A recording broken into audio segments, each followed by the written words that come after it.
issues were more important than race issues. But he was greatly disturbed by Trump's waffling on who was right and who was wrong in the debacle with Antifa and the alt-right KKK super racists. And I think his thing was, his reasoning for not leaving at that time was basically to kind of stand up to the white supremacist nationalists, however you care to label them, and them chanting, Jews will not replace us. He's like, if I leave, then I'm basically letting someone replace me in my position. So he tried to hold steadfast an administration that I feel like he was becoming more and more at odds with, right? And the ramifications of what happened in the course of Charlottesville, those things really didn't, answering to that and having to deal with the ramifications of that, didn't really fall in his lap per se. Right. That was more of the president's headache. It Clearly was, outside the purview of his job. But obviously it bothered him from a moral perspective. Right. But again, it was, and he's one of those people that, in this administration, you have people that do not agree with the president, but feel like they still need to hold their positions to try to keep this country going in a direction that they're more in line or in step with, I would say. Well, I think there are a lot of people in the Trump administration that believe in service and service to the country, and they believe in the American democracy. And at the end of the day, Trump did win the election, and he assembled a team. But watching this team melt over the last year and a couple of months has been unbelievable in its historic implications. And Gary Cohn, apparently the straw that broke the camel's back was he had actually set up meetings with captains of industry that were going to be negatively impacted by this steel and aluminum tariff.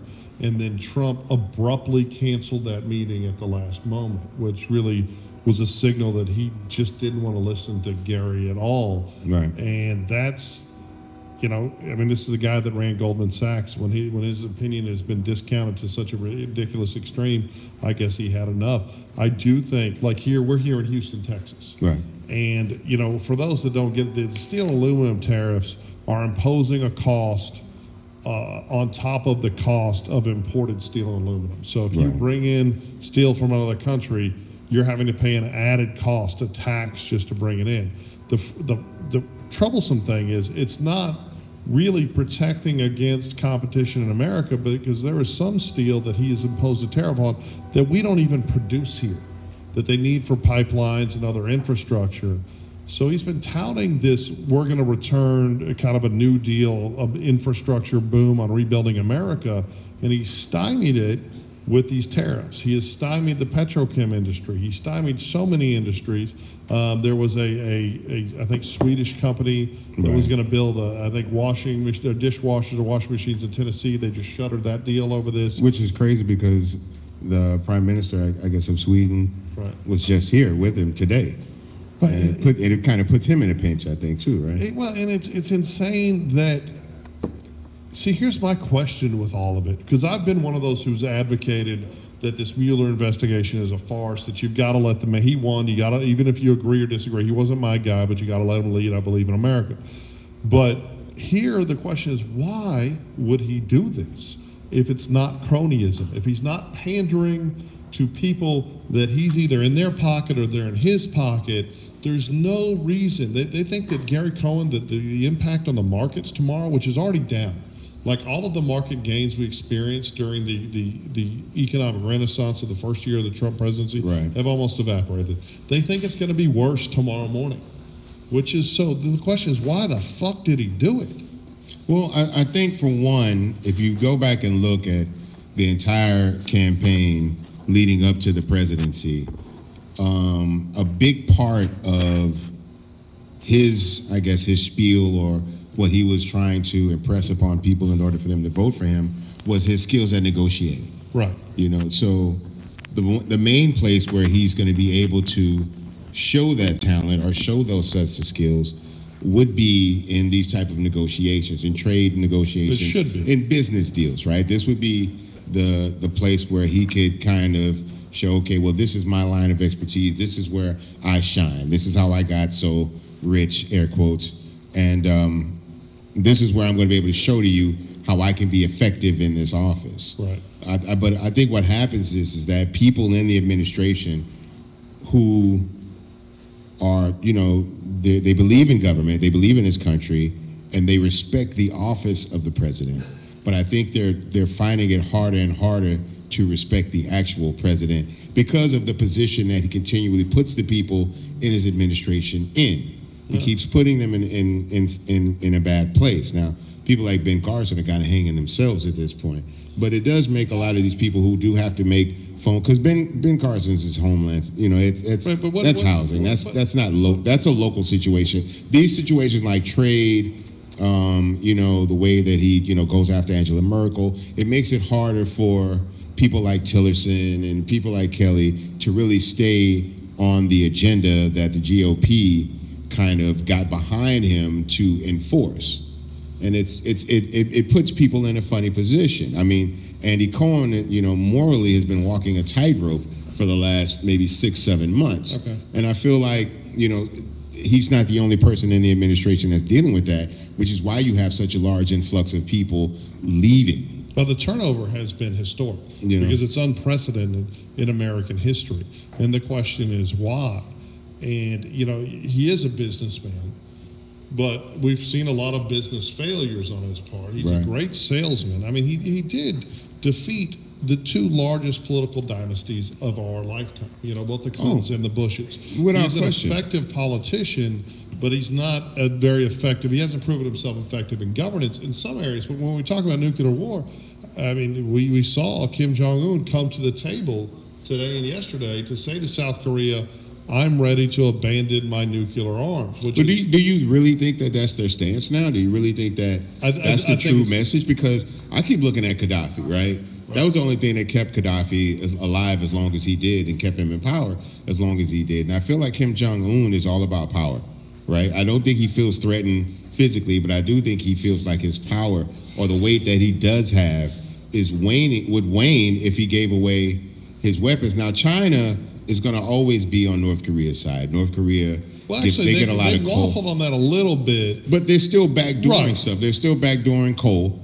There's still a lot of backdoor stuff that China is doing to maintain its relationship with North Korea, because there's a lot that North Korea does for China that I don't think many Americans realize. How important the basic slave labor that Kim Jong-un is incorporating for the resources of North Korea to feed China, right, as far as power and coal and energy is concerned. So as much as they would like to be on our side, I feel like they're not going to, if they let the regime of North Korea fall and all the resources that they get from Kim Jong-un manipulating his country, manipulating his people, they're not going to be able to get those resources as readily available as they would need them. I think that we will see some sort of normalizing of relationships with North Korea. I don't think we'll see anything that benefits the actual North Korean populace. Like, I don't think the average North Korean's life is going to get better. No. But I do think we'll see, and I honestly, I think it's because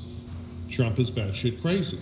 And I think that he has been effective in getting both Putin and Kim Jong-un to the table, because we have seen, in China to some degree, we've seen unprecedented expansion in the Pacific Ocean by China. We saw the Russians grab Crimea as everyone sat silent and let a huge chunk of it. It would be like Russia, it would be like Mexico grabbing a big chunk of Texas and no one did anything.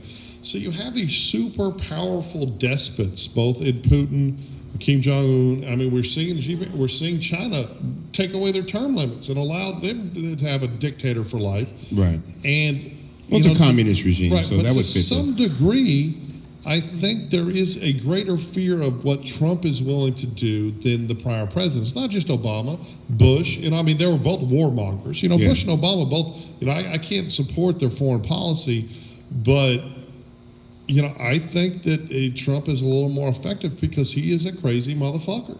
And then I think that, people don't want to factor in the weight of that. I feel like Kim Jong-un and his predecessors and North Korea as a country, right, were never really truly scared of the Clintons or Obama. Right. Or Bush, for that matter. Well, Bush was willing to go to war, but he wasn't as adamant about it with his conflict with North Korea as he was with the Middle East. We had a personal beef. Right. But I do think that in the same way that we look at Trump and realize how unpredictable and how batshit crazy he could possibly be, and how quickly he could switch at any given moment, I think that gives a person like Kim Jong-un, who has usually been the craziest person in the room, a bit of reason to pause. Right, and I think that's actually effective. He has been effective in that. But like we just saw Putin assassinate another former Russian spy in well, yeah, what was it? It was gas or well, it was Alexander Litvinenko, and it was some sort of a radiation poisoning. I was just going to say, right? This week, so it was radiation. Sergei Skripal and his daughter, another former Russian turncoat spy. He was in I think. There was several people that got poisoned, though, right? But there was one this week, and it's unprecedented for Putin, for the head of the Russian state, to have people assassinated in the United Kingdom, and you know, we have largely genuflected as a globe to Putin out of fear, and now Putin's allegedly got these new super. You know, not just the warheads that he alleges can go over each pole and get anywhere. He's got a drone torpedo that he can put a warhead in. And I mean, shoot into the atmosphere and have it drop down. But it's the drone. They've got an underwater torpedo too that's supposed to be able to carry a warhead that could go from a sub to a coast before we could do anything. They're supposed to have.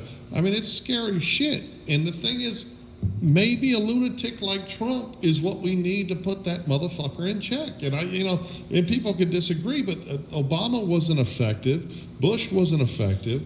Clinton wasn't effective. I mean, really, all we did for the last three presidents was create more hatred of America in the Middle East, alienate a lot of our allies, and,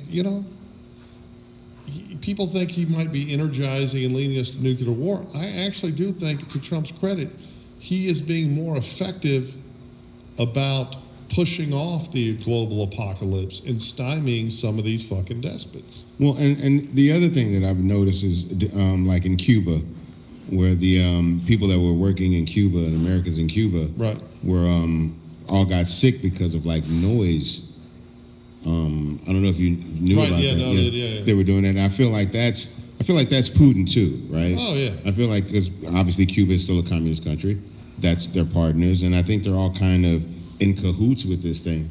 But I wonder if this is more like how is it the NRA said, the only way you can stop a bad guy with a gun is a good guy with a gun. So does this boil down to the only way you can stop a madman with a nuclear weapon is to have a madder man with a nuclear weapon? Is that what it comes down to? Because I don't want us to end up in this situation where, I mean, look at the classrooms now. I mean, we're 5 minutes away from having nuclear drills right next to the gun active shooter drills in class again. Right. Hawaii, had to reinstate their siren program. That I don't think that was active since Pearl Harbor. Right. So and they had a mistake with it. Exactly. It was very frightening. But what's the solution, bud? How do we fix it? Well, I mean, that's a good question, because when you have someone as volatile and unpredictable as a Kim Jong-un, I believe that you do need someone in charge that is not afraid to stand up to these people and be like, you think you're crazy? Fuck with us, and I'll show you what crazy is. For everything that I loved about Obama, I do believe that there were certain instances where Obama didn't go into situations as aggressive as he should have.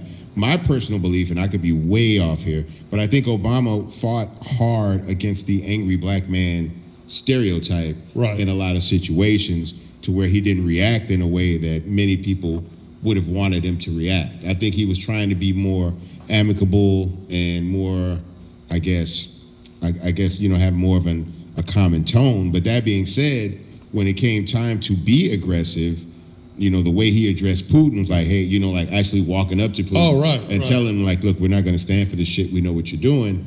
But I don't know if people felt Obama was, all talk and no action. I don't think they see that with Trump. I think when they hear Trump say that, I don't like this, I'm going to do something about it, you guys better get in line, I think people believe that.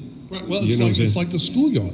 I mean, you had motherfuckers that like to talk and would stroll up on a motherfucker and that shoulder to shoulder, chin to chin, and then you had those guys that would just pop off and punch somebody in the jaw.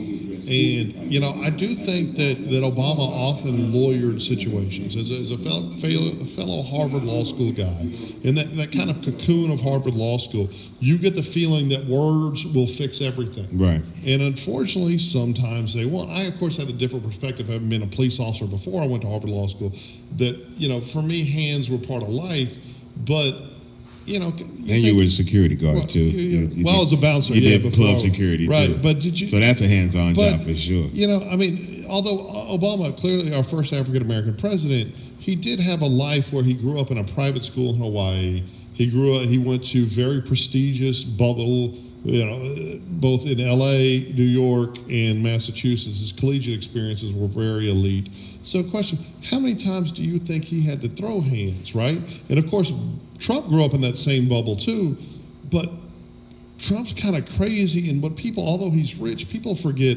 Like Trump's grandfather, the racist, was just a really good fucking salesman. So he wasn't old money. He wasn't the DuPonts. He wasn't, his grandfather sold suburban, was one of the first guys to sell suburban homes in New York City. And they made their wealth the new American way by being basically hucksters.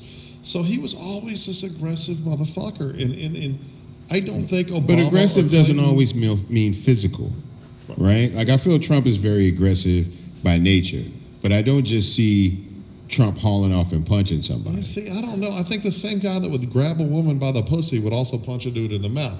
Now, I don't think that he really has hands. I mean, this is a guy that was and this is going to piss people off, but he was scared to go to war. Right, he was a coward. He made up bullshit. He's not physical in that sense. But the reality is Clinton was scared to go to war. Bush, worked for the Texas Air National Guard. I mean, people found so many excuses to avoid going to Vietnam.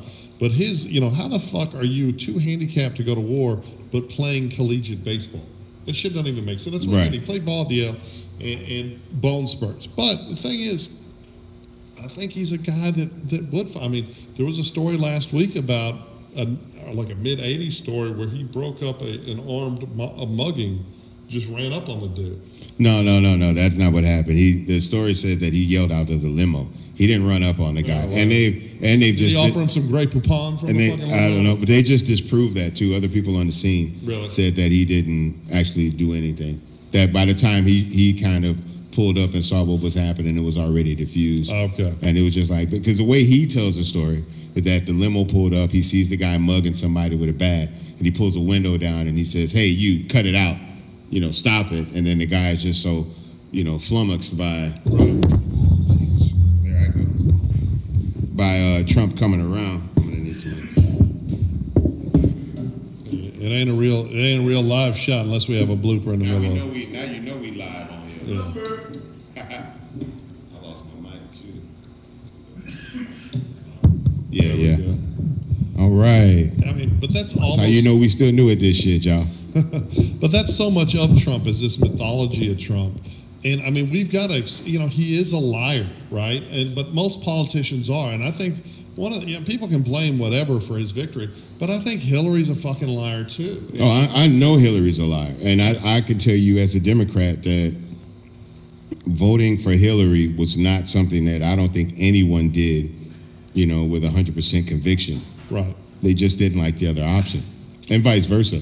And do you think and I personally think that both Donna Brazile and Debbie Wasserman Schultz and the DNC really manipulated the primary? I know you were an early Bernie Sanders. No, Debbie definitely. I'm still trying to figure out Donna's complicitness in all of this, but Debbie Wasserman Schultz literally took the nomination out of Bernie's hands. So do you think... That was old school politics. Okay, but we're both small businessmen, different businesses. Right. But socialism for me scares me. The tax burden, that's one thing. I mean, this new tax plan is good for, obviously it's better for super rich shitbirds, but it's still good for middle class American. It's good for small businesses, right? And it was a good job by the Republican Party getting it done.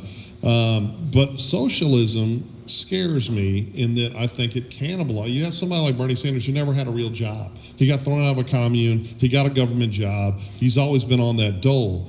Although I think he would have won, I think he had the zeitgeist. I think he would have beat Trump. I don't still believe. Terrified by that option. I too. honestly don't believe that Bernie would have beaten Trump, and here's why. Because I have been to, had been to rallies for each one of them. Right. I'd been to a Hillary Clinton rally, which was pure pandering. I can be honest about that. You go to a Hillary Clinton rally, and they bring out the gospel singers for the black vote. They bring out the dragon dancers for the Asian vote.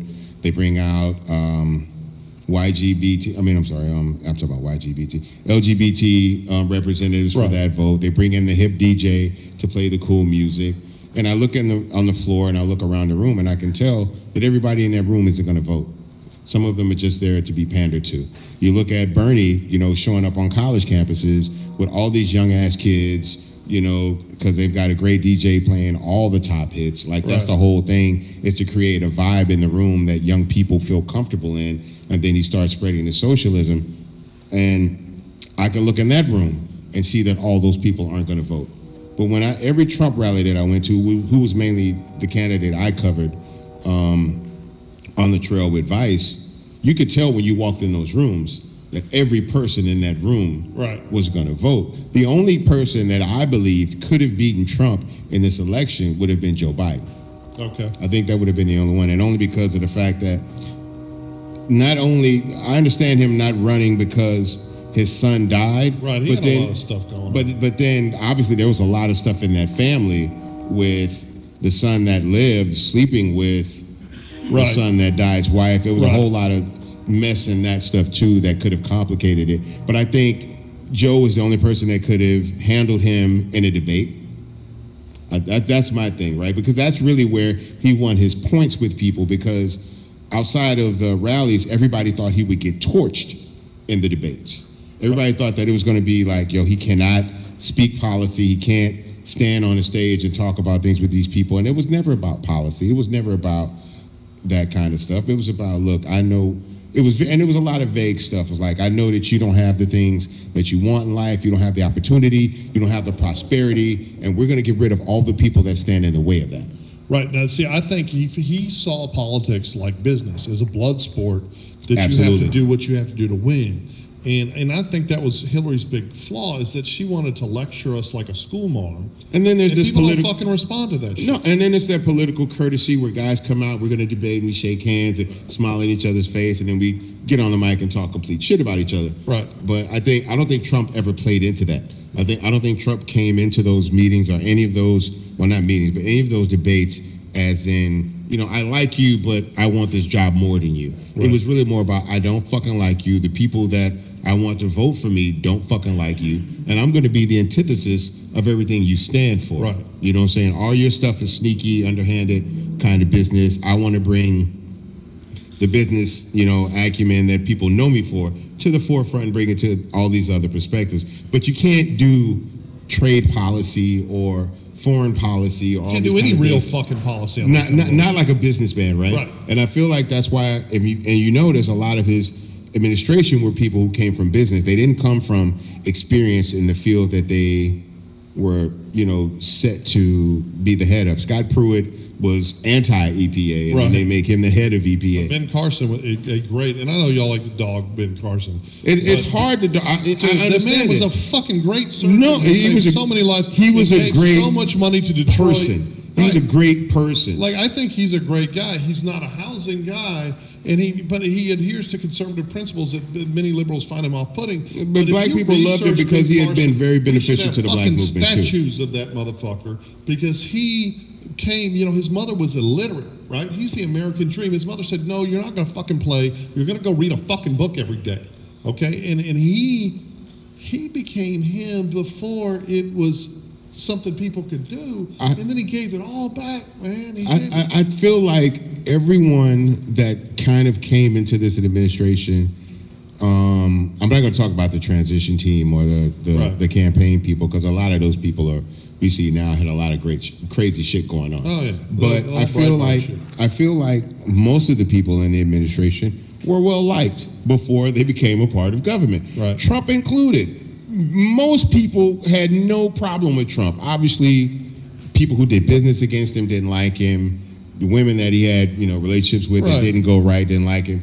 But I'm a rapper, right? We loved Trump because Trump was our modern, Rockefeller, right? Right. That was our guy that you want to come up and make money and ball out of control. You want to live like Trump. He was popping bottles with Diddy. And with everybody. We he love Trump. Fucked his life by running for president. We loved Trump until Trump was in a position to do harm to institutions and communities in this country. No one had a problem with Trump until he ran for office. Harm? When you look at please don't bring up the unemployment rate. No, I'm not. I'm going to talk about I think welfare in the dole does far more harm to the African American community and the poor white community and the poor Hispanic community than it does good. I think we have to make sure that children aren't starving in America, but there are so many ways. You can have dyslexia or fibromyalgia or all this bullshit, and you can get a disability check now. If you say I've got mood disorder and dyslexia, you can get a check from the government. And the reality is, I think the government is just trying to create docile poor to vote, right? And it terrifies me that American ingenuity and American intellectual capital and the hard work ethic is all being cannibalized by people willing to wallow. And it's not a race thing, as bigoted conservatives want to say. No, because the biggest misconception, and I know, the biggest misconception is that people of color. White people are all on fucking welfare. Yeah, the biggest misconception that's been perpetrated in this country is that the majority of people on welfare and on the dole are people of color. It's complete bullshit. And that's bullshit. But I think that we need to get back from being in America where we think the government provides the solutions, and we need to provide solutions for ourselves. But the reality is Trump hasn't really done much to cut down the dole, right? He hasn't really done, there is, people are not happy about his education secretary and her trying to transition more monies to private institutions. But the reality is, if you look in Houston, some of the best schools for inner city minority youth are these new private to public schools, these new magnet schools, You're talking about the KIPS and things like that, charter schools. Charter, because we're just not doing a good fucking job educating Americans, right? And, so I do think he's encouraged some innovation. I do think he's helped policy, but, I agree he's crazy as shit. What do you think? You think we're going to survive these 4 years? You think he's going to win re-election? Oh, no, I think if he makes it through this, right, which we've seen time and time again that everything that we think will bring him down. Right. He just kind of brushes off his shoulder. I think there was enough inflammatory statements that people were okay with during the campaign that at this point they're like, well, there's no sense in cutting ties with him now because there are things that we want done. There are changes that we demand in this country that no one else is going to fight for. Right. As hard as he is. Even if we get another person from the GOP, they still are not going to fight for these things just as hard. Now, my thing is that I'm concerned about, as bad as a Trump is, I think the problem with it is the way that he carries himself more so than what he does. And I think it's the ambivalence as to, I don't care who cares about this, because now he pisses off people from his own party. Oh, well, the end result of the steel and aluminum tariff is going to be crippling industries that he promised to help that are the backbone of his support. And when people in Tennessee start losing jobs, or people in West Virginia start losing, the battleground states, Florida, Wisconsin, Ohio, when the already dire economic situation becomes worsened by these tariffs, which is why this is why I believe it's cronyism. This is why I believe that he's making decisions based on benefiting his friends from, the country club. Obviously. And Mar-a-Lago hangout crew. So he doesn't hang out with the people that own these manufacturing places. Because those are the jobs that are going to be easily affected off top from this tariff shit. Is going to be, manufacturing plants in America. Yeah, and I think he must have friends in the steel industry that are going to benefit from this. And I don't want that kind of president. But the problem is, all our presidents our lifetime have been those kind of fucking presidents. Well, everybody's got friends, right? You're a lawyer, you got friends. Oh yeah. You know what I'm saying? So I'm an artist, I got friends. People who are friends of mine are more likely to get a verse from me than people who are not friends of mine. Right? That's just kind of how it goes. And I don't know if I'm more upset at cronyism or nepotism. I don't know which ism it bothers me more. His fucking nepotism is out. But I say that, I love the thought of my son fucking going to law school and coming and working with me. So it kind of cuts both ways. Your son going to law school and coming to at least your son is qualified to practice. Well, and I wouldn't give him a government job. Yeah, like Hope Hicks is not qualified or was not qualified to do that job. Hey, but she was kind of fine though, right? Well, I mean, obviously Rob Porter was loving it. Yeah. I know people that are in this room right now that believe that the president had a thing going with Hope Hicks and just kind of pimping her out to the administration. I hate to denigrate her like that. I know she was going out with Rob Porter, but I do think she was a beautiful woman. One of the things that I've been bothered by the left is their attack on Nikki Haley. I mean, she is a minority. She's Indian. Right. She has done a great job. Although you wouldn't know it by the way she's changed her name. Well, but she got married, and she apparently went by Nikki as a little kid. I mean, she's doing a great job with the UN, and it's like we don't want to celebrate a strong woman because she happens to be a strong conservative woman. And I think that's my real problem with the media narrative. That's why I love doing this show is because we cut through the bullshit. It's irrespective of the politics. I think the lack of wanting to be under the command of a strong woman works both ways, because I think that's also a part of what held Hillary back. I think people felt like she was this stoic woman that was kind of like, the nun with a ruler. Like, no, you can't do that. No, you can't do that. But that was more her presentation. She lectured us, she told us shit like we were her children. And Trump talked to us like we were in his squad, And I think that's a lot, that like Reagan's destruction of Carter was that, we're the city on the hill. He told these great inspiring stories. Obviously, Trump's no Reagan, but he did talk to us like we were fucking people. Now, he always would pick an enemy and vilify someone, but that's good fucking politics. I was just going to say, that's just part of the political process, right? In order for me to stand on the morals that I stand on and to stand on the side of the argument that I stand on, I have to point out the person on the other side and why you shouldn't stand on that side. That's just a part of politics. Well, it's like doing a diss track, though. I mean, when y'all were like at the zeitgeist, the moment of UGK, y'all would call any motherfucker out, and that made y'all more famous, don't you think? I mean, we kind of never had to really do that, but I understand the argument, right? Like at some point, you do have to say, I don't care who was doing this before me. Nobody can do it like me, and no one will be able to do it like me. But also think about when y'all were, like, you were a scary dude in the 90s. Like, we just got through talking about this off camera too. Right. Well, people knew you don't fuck with Bun back then, and y'all got fucked with a lot less by you being Bun. I mean, I know you're a different guy. No, believe me, you're this great ambassador for the city. You get off the damn airplane and you see your picture on the mural. But I wasn't always that person, and there was a way from being from a small town and having to go to a Houston and having to go to a Dallas and ultimately having to go to the Atlantas and the Miamis and the LAs and the New Yorks. You had to be an imposing figure, right? You had to be this dominant force in the room that when you walked in the room, like, I don't care who's in this room, nobody can fuck with me. But don't you think there's an analog to Trump in both? I mean, like, how tall are you? I'm only like 5'10". Okay, you're like 5'10", but you're this massive 5'10". People always say when I meet them that, I always thought you were bigger than that. Right. I expected you to be a bigger dude. Well, you know what I'm saying? Because you act bigger. I know you hate this story, and I probably told it before, but like when that dude, after the Astros beat the Yankees in that one-game playoff, and we're walking in Bronx, and this motherfucker, I'm talking to a friend of ours, and a motherfucker just gives me a shot, and I'm sitting down, I'm 6'8", 300-pound ex-cop, right? I can handle myself, but this dude steals me when I'm not looking, and you're like half a block behind me.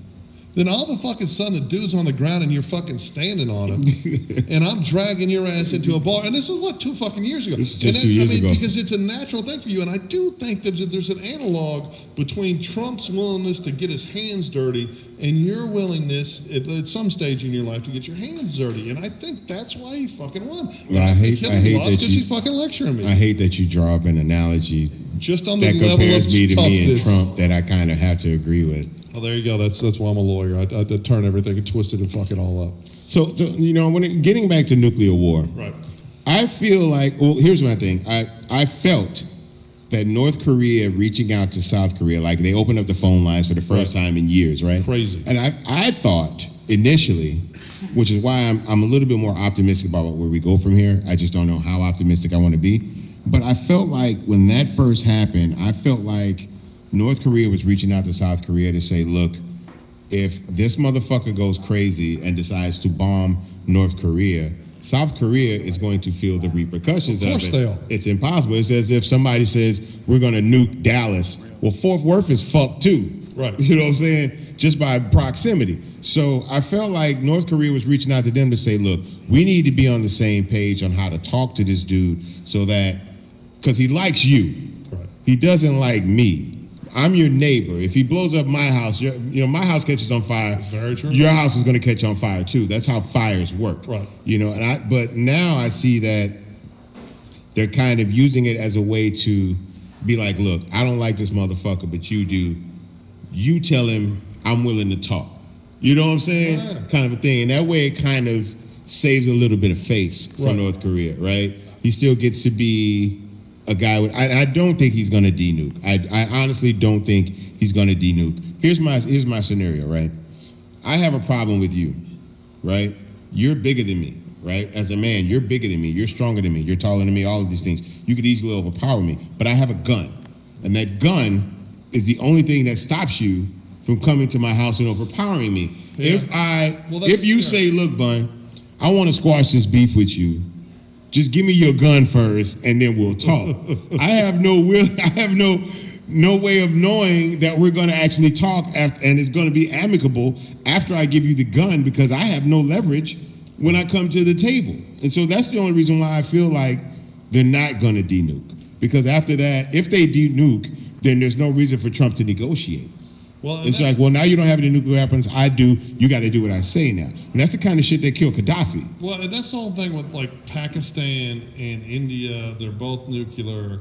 They've kind of created the stalemate. But they're not communists though. Like they're not. Well, but they hate each other. I mean, they hate each other. Oh, I thought you meant towards us. No. Oh no, you're talking about that the border situation. Right, and it is the fact that they both have nuclear weapons that creates the stalemate. And if they didn't, they'd be at it more constantly. Yeah, if Pakistan had them and India didn't, it'd be an issue. Right. If India had them and Pakistan didn't, it'd be an issue, and people would be kind of elbowing like, hey man, move over, I need a little bit more room right here. You know what I'm saying? And I just, but I think things are getting bad in North Korea, food-wise, energy-wise. Well, yeah, the more we sanction them, they can't keep backdooring, right? They can't keep selling shit to. Well, God, where did I just see that they're moving seafood to? It's an African country. I can't remember, but they had been. Right, we've been running interference. I think the Canadians busted them with the bomb. I mean, the global community, with the exception of Russia and China, have really been limiting their ability to trade. I mean, North Korea and Sweden have a relationship, for Christ's sakes. Right? I don't even know what that is, but I do know that the guy that was in the coma in North Korea, the American Otto, yeah, the only reason that we really actually got Otto back was because Sweden kind of stepped in. So I feel like more people are negotiating and dealing with North Korea on a regular basis than we realize. People go through. I mean, you didn't do the year Gumball went through North Korea, did you? No, that was part of the Beijing Olympics. Right. So I mean, the Gumball 3000 drove through North Korea. I mean, there's the things that as Americans we get a very one-sided media narrative view of what's going on in North Korea. Right. Right. But absolutely. They also and it's always been that way. And but they also sell a lot of propaganda. I mean, those scary robot women in the Olympics were just frightening. But I do think Trump has been effective with it. I do. Whatever anyone says, I think the reason they're at the table with South Korea is because of Trump, and I think that is a win for him. I think the taxes were a win for him. I think this tariff, though, was just a stupid loss that makes no fucking sense for America. So the only way it makes sense is for cronyism and backdoor bullshit, rich people stuff. So should we be getting ready to bootleg Levi jeans?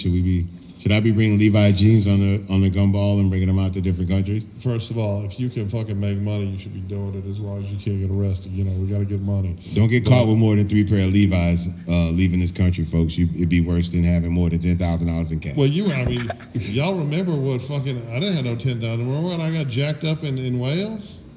Oh, wow, I forgot about that. Dude, see, that's how crazy, and this is kind of like tariffs. Me and Bun and Queen and my son are going from North Wales to Dublin, and I had probably like $6,000 in cash on me. Yeah, not even Close to 10 grand. I was just straight. I wanted to carry some fucking money while we did gumball. In case you get pulled over, you got to throw. You got to spend cash at the cops. Right. With the cops. So, and plus, I mean, no lie, she ain't gonna watch this shit. I didn't want my wife seeing how much money I was throwing down at these clubs and shit. You know. So. But I went half with you on everything. Right. That's most certainly. But but you had your wife there, so there was no hide. But the North Wales police like seized all my money and like gave me this terrorism pamphlet and gave me all this bullshit. And at the time, I'm still a judge in America, right? So I just sat back and I was like, and then when it was done, I was like, look, motherfuckers. He's like, you can't talk to me. I was like, oh, fuck you. You're a fucking thief. You're a highway fucking brigand. You're a pirate. You're stealing my money. I'm a fucking, and I should have said it, I'm a fucking judge in America. I've got a radio show and make this an international motherfucking incident. Fuck you, man. And then all of a sudden, they're like, oh, do you have some idea? And they gave me my money back. But that's what governments do now. They steal money from citizens. They steal money from private industry. And that's what this tariff is. It's basically stealing money, not from the people making the fucking steel. Right. It's stealing it from the Americans who need the fucking steel. So the question is, why is Trump doing it? And it's because this cronyism, but that's nothing new in fucking Washington. And even if he's exposed for it, I don't think anything's going to change. Yeah. No. I just feel like we've been dragged down as far down as we can morally, institutionally, socially, government-wise, and people are still like, yeah, but if I get that wall, fuck all that. I mean, to watch evangelicals give him, literally say he gets a pass on cheating on his wife. But he talks about the issues they want to. That's the fucking thing, is the Democrats are out of the fucking race. They're not even trying, right? And the the Christian conservatives only care about somebody that's against abortion. Right. And him coming out and that being one of the main things that he got done was canceling the Mexico City provision. Think about how many bitches have had abortions over his ass, though. I mean, look, he's ready to go to war, and he's ready to send people to war, but was scared to go to war. This is kind of part of his Stormy thing. sued him today. You saw that. Yeah, that's crazy. what was his fake name? Donald Dennison? Yeah, Donald Dennison. That's funny. She's like Peggy Peterson. Peterson or something. I mean, it's crazy how much dirt. That Playmate of the Year came out a couple of weeks ago, and man, I mean, people call Clinton Teflon. Dude, look at Italy. Look, Silvio Bertolucci is getting ready to Bruscolini or something. Whenever he's, I think he's got to wait like a year. Those parties, like Gaga parties. I forgot. It was something like that. Something weird. It wasn't Gaga, but it was something weird. And they were just like shipping in 16, 17-year-old girl. I mean, sick pedophile. Yeah, not even a cool party that you would want to be invited to if you weren't married, obviously. Bomb parties, like something like that. It was fine. I mean, they're just. Dude, so what do we think about? And I don't want to go too deep in this because we're getting ready to kind of get heavy on time. But what do you think about this Russian sex girl that claims to have this information? She was on the boat. The people were on the boat.